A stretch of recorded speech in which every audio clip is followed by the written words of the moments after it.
tentar falar aqui, eu convido a igreja a abrir a palavra de Deus em Mateus capítulo 25.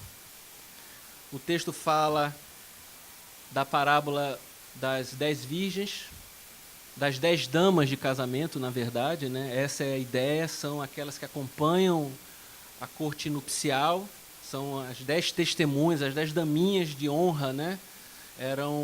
Fazia parte da cultura do povo hebreu, é isso que o texto aqui está querendo mostrar.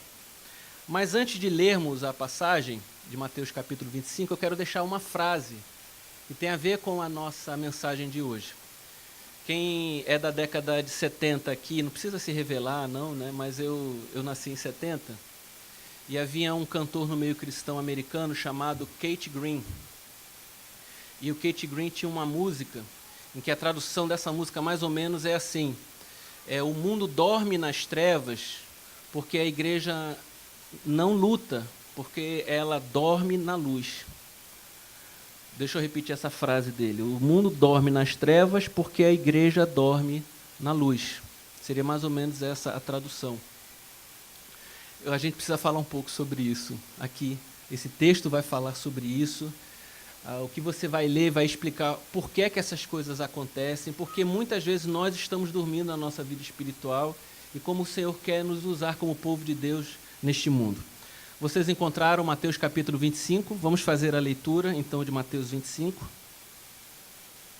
Essa é uma parábola que traz muita riqueza de detalhes culturais e a gente vai estar explicando um pouco sobre isso.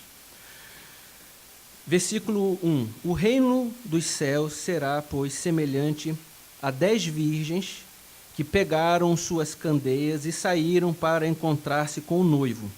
5 delas eram insensatas e 5 eram prudentes. As insensatas pegaram suas candeias, mas não levaram óleo. As prudentes, porém, levaram óleo em vasilhas, junto com as suas candeias. O noivo demorou a chegar, e todas ficaram com sono e adormeceram. À meia-noite ouviu-se um grito: o noivo se aproxima, saiam para encontrá-lo. Então todas as virgens acordaram e prepararam suas candeias, suas tochas. É bom a gente ver essa imagem. Na verdade, a gente, quando olha, acho que é um candeeiro daqui do Nordeste de Pernambuco. Lá é um pouco diferente para esse tipo de celebração. O recipiente com óleo ficava na ponta de uma vara para iluminar toda a região, toda a área, pelo menos assim. E quando o cortejo saía da porta da casa do noivo com a família do noivo, as damas acompanhavam pelo meio das ruas da Palestina, ali do Oriente Próximo, saíam com eles. Então elas estão com tochas na mão. A ideia é essa. Então, versículo 7. Então todas as virgens acordaram e prepararam suas candeias. As insensatas disseram às prudentes: deem-nos um pouco do seu óleo, pois as nossas candeias estão se apagando. Elas responderam: não, pois pode ser que não haja o suficiente para nós e para vocês. Vão comprar óleo para vocês. E saindo elas para comprar o óleo, chegou o noivo. As virgens que estavam preparadas entraram com ele para o banquete nupcial e a porta foi fechada. Mais tarde vieram também as outras e disseram: Senhor, Senhor, abra a porta para nós. Mas ele respondeu: a verdade é que não as conheço. Portanto, vigiem, porque vocês não sabem o dia nem a hora. Vamos todos ler o versículo número 13, toda a igreja. Portanto,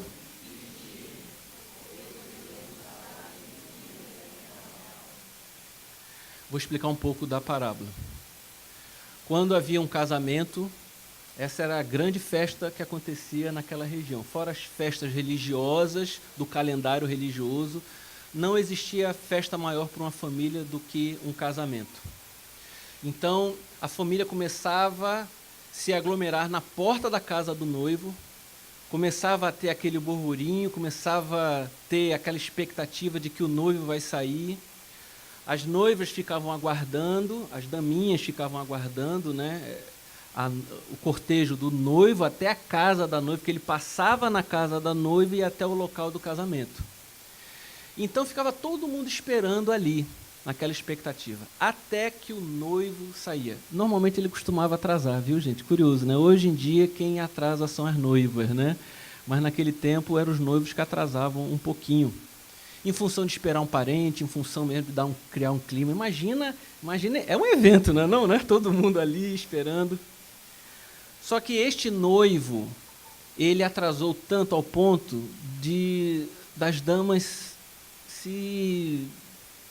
dormirem, não ficarem com o pensamento focado no que estava acontecendo ali. Claramente que isso é uma ilustração para o nosso caminhar do nosso dia a dia.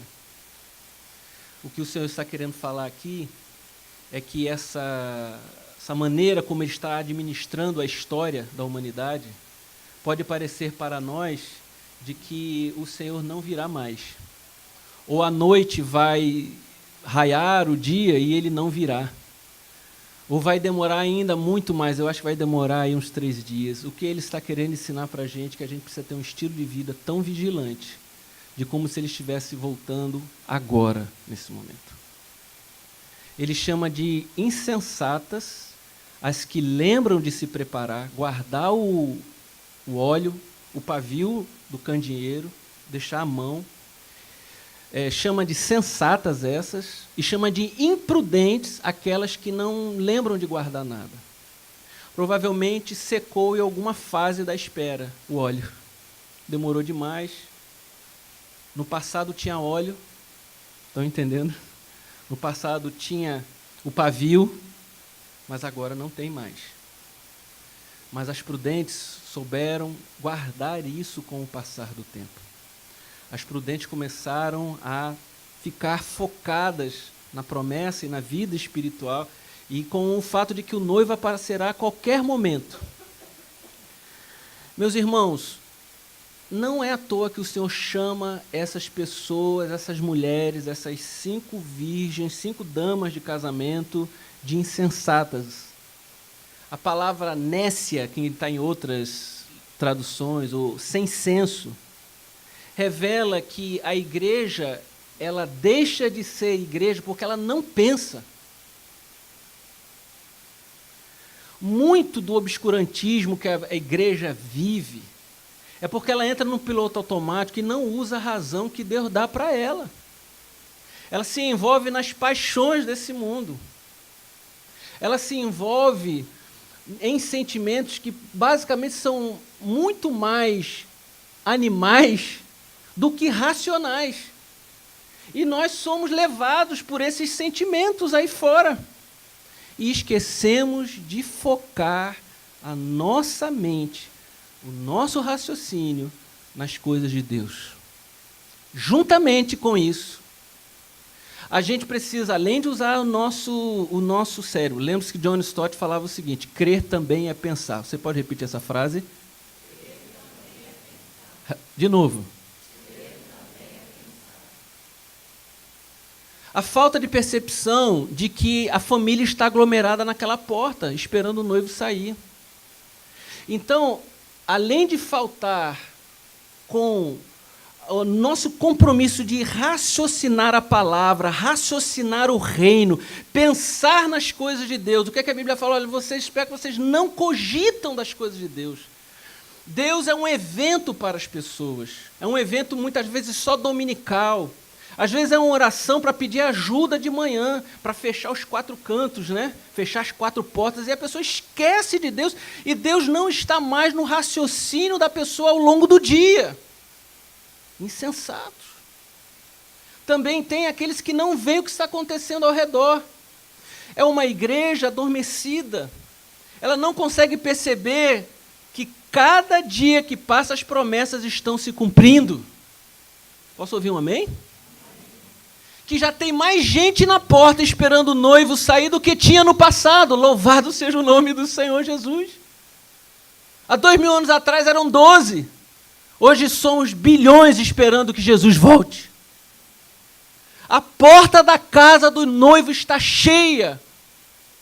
Mas a gente tem o hábito de viver nesse mundo cantando as nossas músicas, vivendo o nosso dia a dia e não conseguimos perceber o mundo ao nosso redor, como ele sofre, como ele agoniza sem Deus, como ele precisa que o evangelho seja levado, como as pessoas precisam dizer, o noivo está chegando, como a gente precisa amar e cuidar, como a gente precisa fazer diferença nessa sociedade, mas o que acontece é possível que nós estejamos dormindo.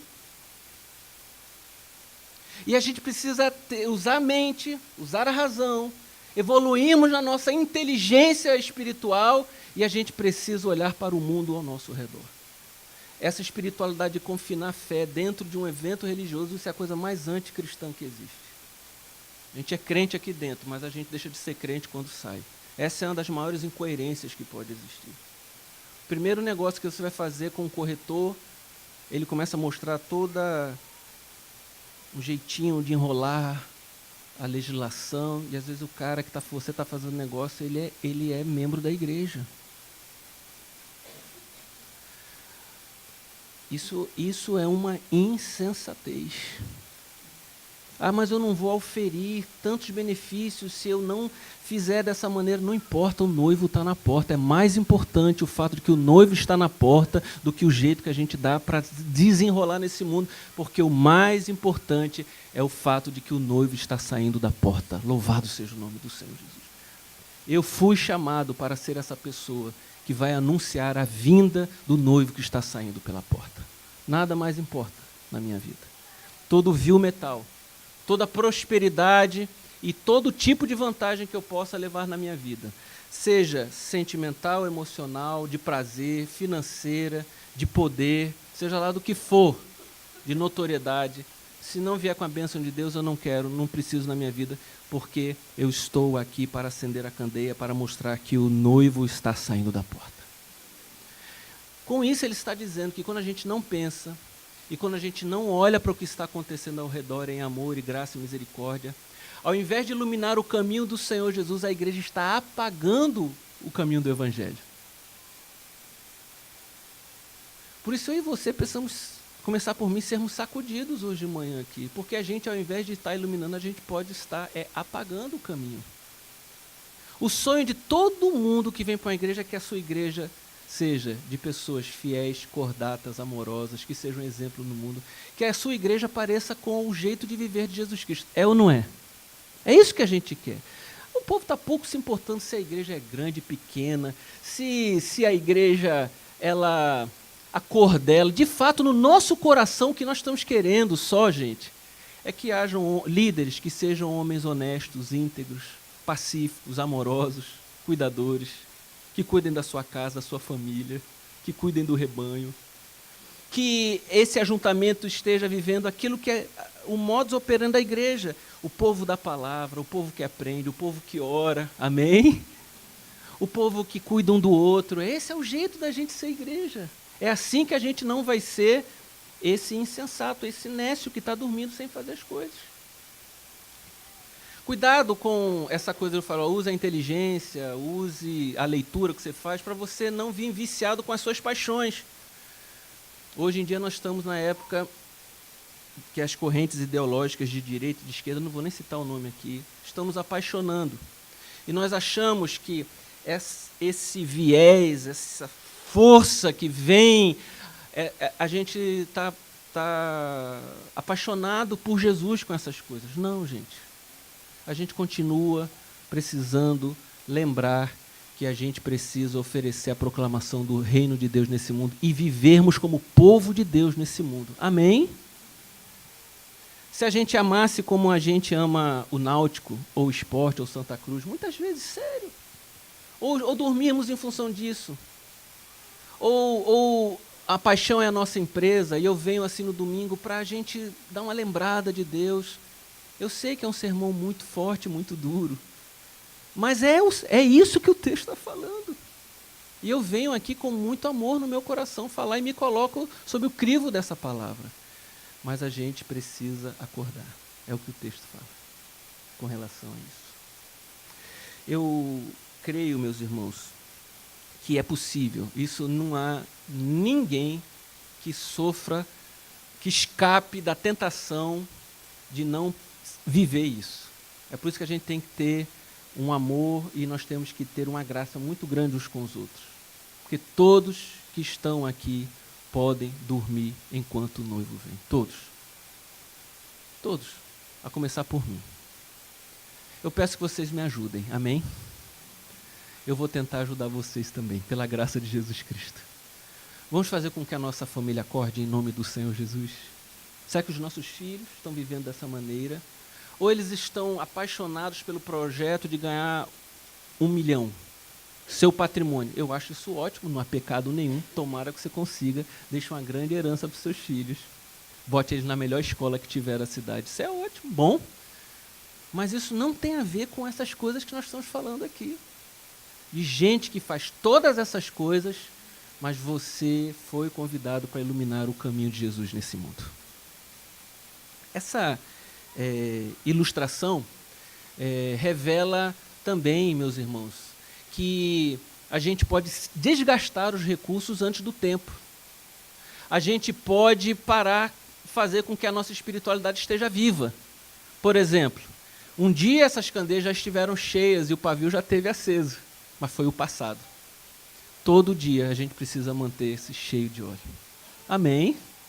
Vida devocional, vida de oração. Como é possível a gente dizer que vamos estar tão focados se tudo ao nosso redor quer nos desfocar do reino de Deus? A gente precisa orar. A gente precisa sacrificar a nossa carne. Eu vou contar algo para vocês, eu não conto isso porque isso parece que é para a glória do homem. Tenho contado isso na minha casa. Eu tenho um voto que eu me ajoelho diante do Senhor todo dia para dizer assim: Tu és o Senhor da minha vida, Senhor Deus. E eu sou teu servo. Amém? Por quê? Porque é muito fácil eu sair dessa condição. Porque dentro de mim, desde a queda, nós somos desejosos, sonhadores de sermos deuses da nossa vida nesse mundo. Mas nós não somos não, nem somos de fato. Porque só estamos em pé porque Deus permitiu que a gente estivesse aqui nesse lugar. E eu preciso, todos os dias, porque a luta é diária, viu gente? Todos os dias, fala: Senhor, Tu és o Senhor, o Senhor governa. Não sou eu. Eu não tenho que fazer o meu projeto para o Senhor abençoar meu projeto. Eu vou buscar ser um homem íntegro, correto, fazer o melhor que eu posso fazer. Se o Senhor revelar a vontade, eu vou fazer a Tua vontade. Naquilo que faz parte de algo básico de um pai nesse mundo, eu vou fazer.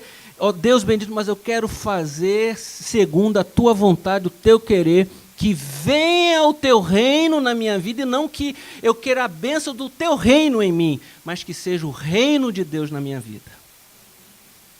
Essas coisas são muito importantes. E aí, quando a gente olha isso aqui, me vem uma outra passagem, muito clara do apóstolo Paulo, dizendo que é possível que a gente faça muito do que a gente faz e as nossas lâmpadas estejam apagadas. Porque alguma coisa a gente faz. A gente não dorme porque a gente não vem para a igreja. A gente pode vir para a igreja e estar dormindo espiritualmente. É ou não é? A gente pode ser membro da igreja, membro da equipe de louvor, membro da ação social da igreja, membro de reunião do que for na igreja, a gente pode estar dormindo. Então, como eu fico vivo, aceso? Será que é ir para a igreja? Então a gente acordou porque a gente bateu o ponto da fé no domingo. Será que é isso? Claro que não. Vamos lá. 1 Coríntios, capítulo 13. Aliás, o último versículo do capítulo 12. 1 Coríntios, o último versículo do capítulo 12.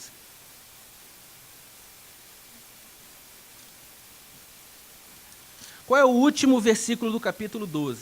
Dá uma olhadinha comigo. Entretanto, o quê? Se puder colocar aí, o Anderson. Te peguei, não foi, o Anderson? Eu não passei para ele, não. Mas assim, só esse versículo aqui. Entretanto, busquem com dedicação o quê? Os melhores dons. Aí ele fala assim, passa o quê? Agora a o quê? Mostrar-lhe um caminho. Ainda o quê? Aí, deixa eu só explicar o contexto aqui. Essa igreja de Corinto, Era uma igreja muito efusiva, muito cheia de coisas com relação aos dons espirituais. Ela achava que estava viva. Mas Paulo está falando que tem um caminho sobremodo excelente que vocês ainda não estão vivendo. Amém? E a explicação de Coríntios 13 revela que há um tipo de espiritualidade que parece que tudo está indo bem, mas não está não. E essa espiritualidade da lista, provavelmente a igreja de Corinto já vivia, mas faltava algo. O que é que faltava? Vamos ler comigo, versículo 1 do capítulo 13, versículo 1. Ainda que eu e você falemos todos os idiomas do mundo e todas as línguas dos anjos, seja um campeonato de línguas estranhas aqui, se não tiver amor, se não tiver óleo, se não tiver pavio, não adianta absolutamente nada. Amém? Seremos como uma candeia só, que está lá, mas ela não brilha, é um sino que ressoa, como um prato que retine. Ok, que outro tipo de igreja você é? Ainda que você tenha o dom de profecia, grandes pregadores, há pessoas que falam os oráculos de Deus. Mas se vocês não tiverem amor, vocês não estão vivendo ainda o que representa as damas que estão com as suas lâmpadas acesas. Ainda que vocês saibam todos os mistérios e todo o conhecimento. Então, olha, não tem problema. É uma igreja que gosta dessa profundidade, uma igreja... Ih, pastor, você tem que ver aqui, nessa igreja, a gente está vendo o anjo andando aqui. Nossa, chegou o ápice de uma... Se não tiver amor, a candeia está apagada. Se não tiver o Espírito Santo, porque lembrem-se que na nova aliança, o Espírito Santo e o amor são os dois lados de uma mesma moeda, são indivisíveis. O amor de Deus é cheio do Espírito Santo e o Espírito Santo é cheio de amor. Amém, gente? Verdadeiro. Tanto é que o próprio texto vai explicar a diferença desse amor mundano e o amor de Deus. Ele fala aqui, ainda que todo conhecimento, somos uma igreja do conhecimento, a gente prega a Bíblia aqui de um jeito, a gente traz aqui toda a teologia sistemática, a gente fala aqui dos últimas descobertas da teologia, nós falamos aqui de uma precisão teológica, conhecimento, damos cursos aqui, treinamentos de final de semana maravilhoso. Sem amor é a candeia vazia e sem o pavio para queimar. Continua comigo. Ele fala ainda que você possa ter uma fé enorme. Nós somos uma igreja de fé. Olha, a gente faz cada coisa incrível aqui. O pastor estava pedindo fé para eu conquistar aquele trabalho, para eu avançar, para eu comprar aquela casa. Eu estava tendo fé para eu me levantar com força, porque na segunda-feira eu preciso de fé. Então, amém. Sem amor, sem o Espírito Santo, é candeia apagada e vida sem pavio. Vamos lá continuar. Se você, essa fé de mover montanhas, como eu falei, se você não tiver amor, nada será. Versículo 3, ainda que eu dê aos pobres tudo que eu possuo. Quer dizer, se nós formos uma igreja que chegarmos à excelência do serviço de caridade e dermos tudo que a gente puder dar ao pobre. Onde é que eu parei aqui? Eu estou olhando para vocês, quando eu olho para a Bíblia eu já não me acho. Versículo 3. Tudo que eu possuo. Entrega o meu corpo para ser queimado. Olha, eu vou queimar, queima aí. Se não for por causa do amor, nada disso valerá. Isso pode ser até fruto de orgulho religioso. Dar aos pobres pode ser comprar sua própria consciência. Isso acontece demais. Eu vou comprar minha consciência, minha salvação. Se não for por amor, nada disso funciona. Vai ser candeia apagada e falta de pavio, sem Espírito Santo e sem amor. O amor é paciente, olha aí. A ação do Espírito Santo dá paciência, amor, é bondoso, não tem inveja, não se vangloria, não se orgulha, não se maltrata, não procura os seus próprios interesses.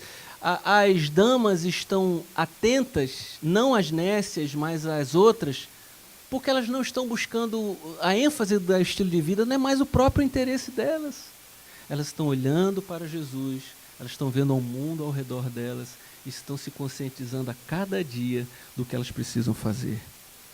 Não se orgulham, né? A gente treinado a sermos pessoas orgulhosas, que a gente possa ser humilde. Quando a gente vive a humildade, a gente lembra mais das coisas de Deus, né? Não se ira facilmente. Sabe por que a gente se ira? Eu posso falar isso porque eu sou um iracundo. Porque a gente está fazendo muita questão das coisas do mundo. Tem que ser do meu jeito. Tem que ser do jeito...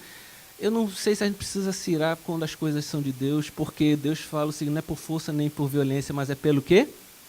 Pelo meu espírito. Mas a gente quer muito que seja do nosso jeito. Eu sei disso, porque aqui está alguém que luta contra isso todos os dias. Essa ira dentro do nosso coração. Então, assim, o amor não se alegra com a injustiça, mas se alegra com o quê? Com a verdade. E aí eu vejo, muitas vezes, que o fato de ser igreja é um evento musical, um evento de adoração, um encontro legal, é gente falando o idioma fofoninho, sabe como é que é o idioma fofoninho? Que coisita linda você! E a gente dá fofoninho. Mas isso não significa que a gente ama sacrificialmente as pessoas. Estão entendendo? Eu estou sendo muito duro? Estou parecendo um fariseu aqui, né? Falando, eu também vivo isso, gente. Mas a gente precisa viver o amor sacrificial, olhar a pessoa e falar assim, gente, como você está. Falar a verdade. Olha, deixa eu falar algo que aconteceu agora no Salão do Automóvel 2018 em Nova York. A imprensa especializada elegeu um ranking de marcas dos melhores carros. Aí foi ter o voto popular. O carro que ganhou nem chegava perto da qualidade, como um carro que a imprensa especializada falava que era um bom carro para as pessoas. Sabe quem carro ganhou? Era um carro que a empresa colocou, trouxe 20 cãezinhos. Lindos. Puppy, aquele negocinho fofinho ali. Aquele pet lindo, fofinho. E espalhou no stand. Aí as pessoas falaram, que lindo! Ninguém olhou para o carro. Na hora do voto popular, pá, todo mundo lá. Sabe? Todo mundo lá. Primeiro lugar, o carro. Mas aquilo não significava que era um bom carro. Eu acho que muitas coisas que nós fazemos na igreja, se falássemos a verdade, estaríamos ajudando mais do que se estivéssemos falando o dicionário fofoninho para as pessoas da igreja. Eu não quero tratar mal ninguém, mas a gente tem que falar, o noivo está voltando. Amém? Você pode repetir isso? O noivo está voltando. E tem gente precisando dele aí fora. O amor não se alegra com a injustiça, mas se alegra com o quê? Fala bem forte, o quê? Isso daqui não faz... Isso é muito difícil nos nossos dias. Amigos falarem a verdade, parece que a amizade acaba. Mal os casamentos suportam a verdade, você imagina. Mas nós somos o povo da verdade, meus irmãos. Nós somos autênticos. Nós não precisamos impressionar ninguém, mostrar um desempenho do qual nós não somos. Nós temos ensinado o nosso Celebrando a Restauração isso, sermos autênticos. Falarmos dos nossos defeitos, das nossas impossibilidades, das nossas fraquezas. É melhor sermos verdadeiros desse jeito como povo de Deus. Lembrar que é proibida a entrada de pessoas perfeitas nesse lugar. E nós estamos num processo de transformação na nossa vida e precisamos ter temor a Deus em nosso coração e colocar Deus em primeiro lugar. Aí a gente poderia seguir toda ela. Então, assim, não procura seus interesses, não se ira facilmente, não guarda rancor. O amor não se alegra com a injustiça, mas se alegra com a verdade. Tudo sofre, tudo crê, tudo espera, tudo suporta. O amor nunca perece, mas um dia as profecias desaparecerão. As línguas vão cessar. O conhecimento passará. Um professor nosso de grego, na época do seminário, o livro que ele escrevia era o melhor livro que tinha. E um dia encontramos ele, já bem velhinho, na livraria Luz e Vida. E aí a gente foi falar, olha, professor, no seu livro, o senhor pode explicar um pouco sobre aquela questão do construto no grego, ali associado ali ao substantivo? O senhor podia explicar isso? É ele bem velhinho, aquele que, bem velhinho mesmo, ele fez, meu filho, eu não lembro mais nada disso não. Eu não lembro mais nada dessas coisas que eu escrevi. O que eu lembro é que Jesus é o Salvador da minha vida e que eu preciso amar o meu próximo. Olha para isso, cara. Porque um dia todo conhecimento vai passar. Amém, gente? Bem, já não sei onde eu estou aqui mais. Versículo quê? 9. Pois em parte conhecemos, em parte profetizamos. Quando, porém, vier o que é perfeito, o que é imperfeito desaparecerá. Quando eu era menino, eu falava como um menino. Eu ficava como as damas que dormiam, né? Não se preocupavam com as coisas mais importantes. Pensava como um menino, raciocinava como um menino. Então eu tenho que sair da insensatez e vir para a sensatez. Eu tenho que pensar como um homem maduro. Amém? Quando me tornei homem, deixei para trás as coisas de menino. Agora, pois, vemos apenas um reflexo obscuro, como em espelho, mas então veremos face a face. Agora eu conheço em parte, então conhecerei plenamente, da mesma forma como sou plenamente conhecido. Assim permanecem agora esses três. O que, igreja? A fé, a esperança e o amor. E o maior deles é o quê? Meus irmãos, o dia que a gente for reclamar do que está acontecendo no mundo, lembre-se se você está dormindo ou se você está acordado. Que o Senhor abençoe a sua igreja rica e abundantemente. Que nos enchamos de amor e nos enchamos do Espírito Santo. Vamos fazer a prioridade 01 agora para a nossa vida. Número 1, vamos orar nesse momento. Vamos colocar o nosso coração diante do Senhor.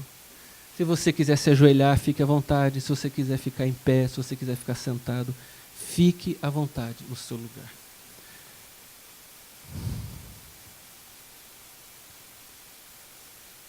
Senhor Jesus, Tu estás voltando, Pai. E a gente pede ao Senhor, ó Deus, que pelo poder do Espírito Santo, a gente possa, ó Pai, acordar, ó Deus, para o Evangelho, acordar para o Teu reino. Nós não podemos brincar com esse estilo mundano. O maior problema dessas mulheres não era uma outra religião. O maior problema dessas mulheres é porque elas adormeceram no estado que elas estavam. A gente pode adormecer como Igreja Cristã Nova Vida do Recife. Eu posso adormecer como marido, como pai das minhas filhas. Senhor Jesus, não deixa que isso aconteça em nome do Senhor Jesus. Que haja um crescimento espiritual, que haja humildade na minha vida. Que eu viva o amor sacrificial, Pai. Senhor Jesus, que tudo que nós vivemos não seja de exterioridades, mas seja uma transformação dentro do nosso ser, do nosso coração. Eu creio que o Senhor trouxe essas pessoas aqui hoje de manhã para a gente lembrar dessa mensagem, Pai. Nós estamos sendo agraciados. Muito obrigado pela Tua palavra. Ela não volta vazia. Independente da habilidade, falta de habilidade do pregador, a Tua palavra não voltará vazia, ó Deus. Que ela cumpra o propósito nos corações aqui. Que ela desperte a partir deste segundo. Se houver alguém resistente, ó Deus, que possa entender que eles estão a uma distância, ó Deus, de apenas ir na direção de onde se busca o óleo, onde se busca, ó Deus, esse pavio, que é o Espírito Santo de Deus, que é a Tua presença, ó Pai. Senhor Jesus, talvez muitos tenham se encontrado aqui, dizendo que no passado já foram uma tocha acesa. Talvez os nossos jovens estejam dizendo isso, talvez alguns maduros, talvez ministros, talvez líderes de pequenos grupos. Senhor, renova a nossa vida em nome do Senhor Jesus. Em nome do Senhor Jesus, ó Deus. Fica com o Teu povo, Pai, e que a gente possa ter um olhar para essa sociedade desesperadamente sem Deus. Que a gente não viva o orgulho dos nossos eventos autocentrados espirituais, mas que a gente saia para amar, ó Deus, generosamente. Trazer para os nossos pequenos grupos, trazer para a nossa casa. Senhor Jesus, tem tanta coisa que tem apagado no dia a dia, a gente se dedica muito ao que assistimos na internet, até mais do que a nossa devoção. E obviamente essas coisas vão nos desviando no dia a dia. A gente olha demais para os problemas, para as dores. Nos ajude, Senhor, a olhar para o Senhor. Senhor, hoje eu quero fazer a minha parte nesta manhã. Eu quero fazer o que cumpre ao homem, porque há coisas que dependem de Deus e coisas que dependem dos homens. O que depender de mim pela tua palavra, eu quero me comprometer em nome do Senhor Jesus. O nome da nossa igreja, Pai, é Nova Vida. Então as pessoas vieram para esse lugar não para um evento religioso. Elas vieram para ter essa nova vida em Cristo Jesus. Então que o velho homem, como a tua palavra nos ensina, usando esta metáfora, essa ilustração, que o velho homem morra em nome de Jesus. E que nasça um discípulo do Senhor Jesus, amando, parecendo com o Senhor Jesus, gracioso, cheio de ânimo, amando a tua igreja, ó Pai, em nome do Senhor Jesus.